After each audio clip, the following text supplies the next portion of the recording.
Hello everyone. So Injustice for All. Injustice for All is the fourth studio album by Metallica.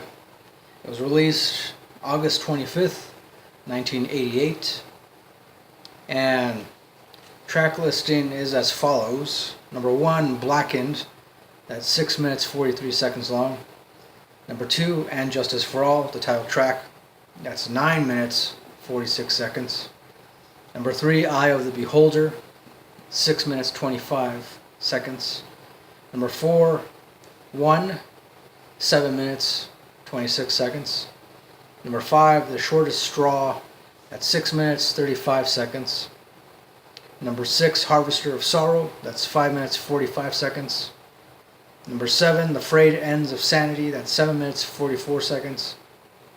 Number 8, To Live Is To Die, that's 9 minutes 48 seconds. And number 9, the final track, Dyer's Eve, that is 5 minutes and 14 seconds long. So that's the track listing. I'll go ahead and just list off my 5 favorites from this album. So for me, my 5th favorite would be The Frayed Ends of Sanity. I like all the guitar riffs. I like the fact that they use a sample of that part from The Wizard of Oz, I believe, where the guards are chanting, "Oh wee oh, oh wee oh." I don't really know what possessed them to use that sample audio, but it works. It fits it definitely fits the beginning of the song because the guitar riffs essentially match the phrasing of that chanting part. So that's my 5th favorite. My 4th favorite is Eye of the Beholder.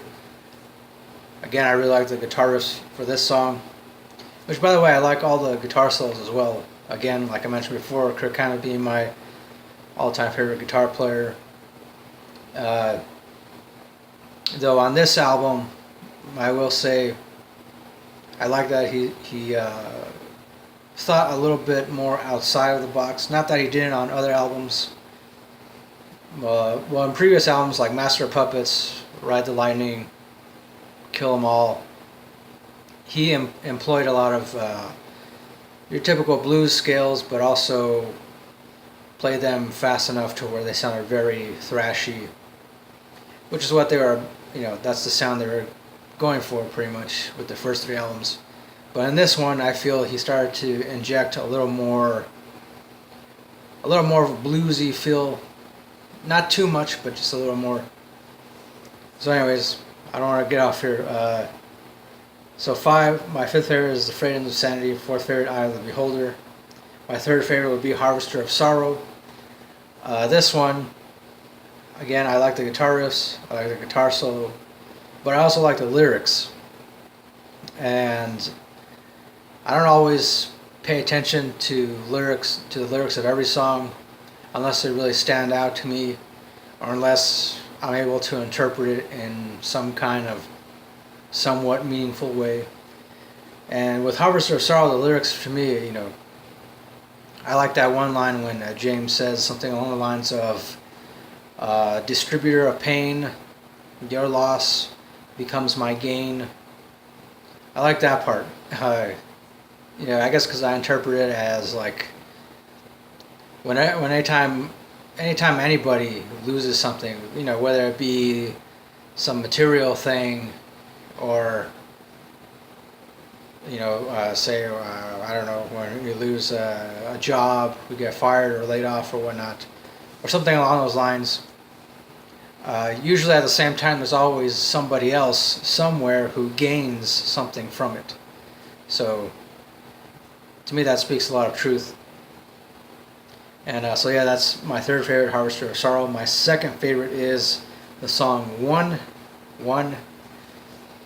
And again, I would have chosen this as my 1st favorite, but this song, even though it has, like a lot of the other songs, like a lot of other Metallica songs, great guitar riffs, really awesome guitar solo, I'll say on this album, my favorite guitar solo is definitely the guitar solo for one. Both solos actually, because there's kind of like an intro, a really very melodic short solo, and then once it gets a little more towards the end of the song, that's when the full-on thrash-like solo kicks in. But yeah, for me, the guitar solo is my favorite off of this album. And also too, again, the lyrics for this song deal with, the themes of war and aggression. I guess you could say aggression, yeah, to a certain extent. Disappointment, depression, introspection. Just it covers like a wide range of different emotional themes, I feel. So that's my second favorite one. And my first favorite, definitely my all-time favorite song off of this album is "To Live Is to Die." That's right, "To Live Is to Die." Even though I know it's an instrumental song, I just like that it starts off with this really great classical guitar kind of intro, and it also has the same classical guitar interlude. And I mean, I don't know, for me it's just like, well, first off, it's the longest song on the album. And and then also to add to that, the fact that last time I read, supposedly Cliff Burton, their original bass player, or at least their bass player who was with them from the first album, second album, third album, he originally came up with the acoustic guitar part, and he also wrote the lyrics for it, which on this album they ended up being spoken word lyrics because James doesn't really sing anything. The only words that James utters in this song are this short spoken word part. I believe it goes along the lines of something like, when a man dies, he murders a part of the world. Yeah, something like that. I don't really remember all of it, but and of course, for those of you who don't know, before this album was recorded, before they recorded this album, unfortunately Cliff Burton, their bass player, died in a very tragic bus accident while they were on tour. I believe it was when they were still touring for Master of Puppets, and I don't remember exactly if it was when they were getting ready to wrap up the tour or when they were in the middle of the tour. But I guess, yeah, they were somewhere in, I want to say Sweden or Switzerland or somewhere in Europe. And it was really cold, obviously, during the winter, and the bus skidded over a patch of black ice or something like that. And the bus tipped over, and because Cliff Burton was sleeping on a top bunk, he flew out the window. He went out the window, and the bus, at the same time, the bus flipped over and it crushed him. So yeah, I mean, unfortunately, he passed away pretty quickly. But then at the same time, I mean, because I remember seeing there was a VH1 Behind the Music thing on Metallica, and they were talking about it, and supposedly, I guess they didn't wait too long after Cliff's funeral to find a replacement. And the replacement ended up being Jason Newsted. Jason Newsted became their new bass player. Of course, they didn't take to him right away. I mean, they hazed him a lot. They pulled a lot of pranks on him. And so this album, And Justice for All, not only was it their first studio album without Cliff Burton, it was also their first album with Jason Newsted. And there's kind of a running joke, or I guess a running prank, that you can't really hear a lot of Jason Newsted's bass parts on this album, and supposedly it's because that's like part of his final hazing prank or initiation or something like that. I don't know. I read about it a while ago. of course, I mean the other members of Metallica, like James Hetfield and Lars Ulrich, Kirk Hammett, uh, they maintain that, they say that no, we didn't mess with Jason's bass tracks or anything. It's just because of supposedly because of the way the guitars are recorded or were recorded back then, it ended up kind of overpowering the bass or something like that. But then if you listen to the other albums on which Jason Newsted is on after this, like the Black Album and then Load, Reload, you can hear the bass parts very clearly. And now for me, I've even tried to like listen closely to each song on And Justice for All. Even in like a slow song, say like the beginning of the song 1, which is a very slow acoustic kind of melodic part, or even in To Live Is to Die. I mean, I don't know, for me, when I try to listen really carefully, I've never been able to hear any kind of bass track. Even though I don't know, at certain points I kind of thought that I did hear, but I don't know. To me, it does seem like they did mess with his bass tracks. Either that, or it could be that the other members were right, that because at the same time too, this album, for me, I can tell a big difference between this album and the previous 3 albums as far as the guitar tone is concerned, and also the drums too, the tone of the drums.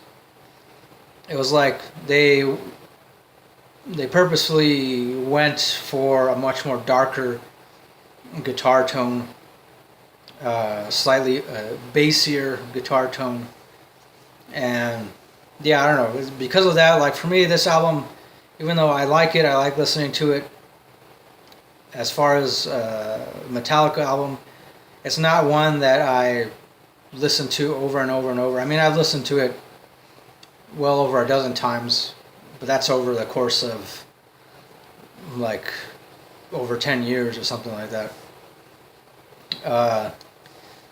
But yeah, I mean, if I do listen to this album, either on my phone or on my laptop or other devices, usually the only ones I listen to are my favorites, like To Live Is to Die, 1, Harvester of Sorrow, Eye of the Beholder, Frayed Ends of Sanity. And I also like the title track, And Justice for All, except that to me it's just a little too long. That would be the only complaint. The only complaint that I have with this album is that I feel like some of the songs are just a little too long. But ultimately, hey, they chose to record each song however the hell they wanted to record them. They stuck with their guns, I guess. I mean, overall, I guess you could say I'd give it, on a scale of 1 metal horn to 5, I give it 4.5 metal horns. And although I will say that for me, my rating for this album fluctuates. Sometimes I'm really into it. I guess for me, it's kind of like it's one of those albums where I feel like you have to be in kind of a somewhat dark mood or something like that. But yeah, overall, I mean, for me, it fluctuates between 4.5 to 5 metal horns, and yeah, I don't know what else to say other than that. I would say 2 songs I would recommend listening to from this album would be 1 and To Live Is to Die. Because for me, I feel like these are the best songs on this album. The other ones are good too, like I said, decent, but you kind of have to be in a certain kind of mood to listen to it. That's what I feel. So, yeah, I guess that'll do it for this album review. I've got a lot more other album reviews to post much later. Thanks for watching. Don't forget to like, comment, subscribe, all that good stuff. Check out all of my social media stuff. The links will be down below. You can follow me on Twitter, Instagram, Facebook. I got a Facebook page. And I forgot what else I was going to say. But anyways, so yeah, thanks again for watching. Until next time, keep it real. Keep on rocking. Peace.